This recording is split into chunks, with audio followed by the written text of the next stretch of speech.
Hello guys, সবাই কেমন আছেন? আজকে আমি দেখাবো যে বাসা বাড়িতে অনেকের ফ্রিজ ঠিকমতো পানি পড়ে না এবং বরফ জমে থাকে, এবং ফ্রিজের যে ড্রেন থাকে সেই ড্রেন দিয়ে ঠিকমতো পানি বের হয় না, যার ফলে ফ্রিজ ঠান্ডা হয় না। সেটাই আজকে আমি আপনাদের সমাধান করে দেখাবো। তো শুরু করা যাক আজকের ভিডিও। প্রথমে আমি ডিপ ফ্রিজের দরজা ওপেন করলাম। ওপেন করার পর সাদা যে অংশটি সেটি আমি খুলে ফেললাম। আপনারা সবাই সাবধানে খুলবেন। আর সময় বাঁচানোর জন্য আমি ফ্যান এবং কাভারটি আগেই খুলে রেখেছি। সো এখন দেখতে পাচ্ছেন যে সামনে যে দেখা যাচ্ছে কয়েলের মতো, এটাকে বলে কুলিং কয়েল। এই কয়েলের কারো ডান দিকে বা কারো বাঁ দিকে নিচের সাইডে দেখবেন যে একটি ছিদ্র আছে, যাকে ড্রেন বলা হয়।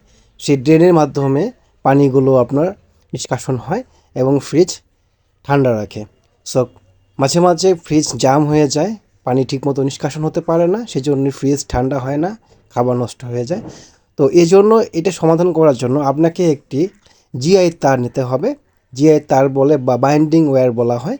এই তারটি খুব সাবধানের সহিত পরিষ্কার করতে হবে। এমনভাবে কাজ করবেন যাতে কোনো হাত না কেটে যায় বা কোনো ক্ষতি না হয়।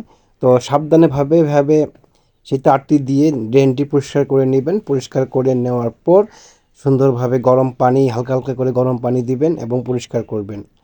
ভিতরে অনেক কিছু ময়লা জমে যায়, যেমন নানান ধরনের ময়লাগুলো জমে থাকে একসময় ড্রেনটিকে বন্ধ করে দেয়, যার ফলে ঠিকমতো পানি নিষ্কাশন হতে পারে না। এই জন্যই ফ্রিজ বরফ হয় না বা ঠান্ডা হয় না, পানি ঠিকমতো পড়ে না। খুব সহজেই আপনারা এভাবে করতে পারবেন চাইলেই। তো একটু কষ্ট হলেও এটি নিজেরা করতে পারবেন। তো এইভাবে পরিষ্কার, আমি যেভাবে পরিষ্কার করছি এভাবে ঠিক জিআই তার দিয়ে পরিষ্কার করবেন। পরিষ্কার করতে করতে একটা সময় যখন 5-10 মিনিট পরিষ্কার হয়ে গেলে তারপরে গরম পানি নেবেন। গরম পানি নিয়ে সেখানে গরম পানি ঢালার চেষ্টা করবেন। আমি এখন গরম পানি নিয়েছি মগে করে, এখন গরম পানি আমি দিচ্ছি। গরম পানি ঢালতে হবে প্রায় 1.5 থেকে 2 মগের মতো। তো আমি গরম পানি ঢেলে দিয়েছি। এখন আমি চলে যাচ্ছি ফ্রিজের পেছনে। এই যে দেখেন, ফ্রিজের পেছন দিক দিয়ে এখন সুন্দরভাবে পানি বের হচ্ছে। তো এখন আমার ফ্রিজটি একবারে কমপ্লিট হয়ে গেল। আপনারা চাইলেও আপনাদের ফ্রিজটি এভাবে সমাধান করতে পারবেন। আর এরকম ভিডিও দেখতে চাইলে আমার চ্যানেলটি অবশ্যই সাবস্ক্রাইব করুন। ধন্যবাদ, সবাই ভালো থাকবেন।